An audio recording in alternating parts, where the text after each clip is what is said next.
పల్లవి friend అయితే పల్లవికి phone చేసి ఈరోజు మా కూతురు పాఠశాల ఉంది, నువ్వు రా పల్లవి అని చెప్పనైతే అంటుంది.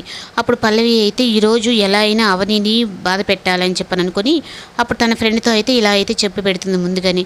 అప్పుడు అత్తయ్య ఈ విధంగా మా ఫ్రెండ్ వాళ్ళ ఫంక్షన్ ఉంది, నేను వెళ్ళాలి, అలాగే మా అక్కని మా అత్తయ్యని కూడా తీసుకొస్తానని వాళ్ళకి మాట ఇచ్చాను, మీరు రావాలి అంటే అవని అయితే నేను రాను అనే అంటుంది. కానీ పల్లవి అయితే తన మాటలతో తనని కూడా తీసుకెళ్లేలా చేస్తుంది.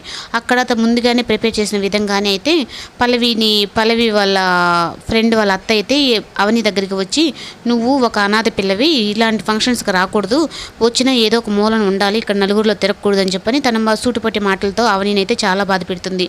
అప్పుడు ఇదంతా పల్లవి చూసి నేను కావాలని కోరుకుంటుంది ఇదే కదా అని చెప్పని అయితే అనేసి అక్కడికి వచ్చి ఏంటక్క బాధపడుతున్నావు అని అయితే అవనిని అడుగుతుంది.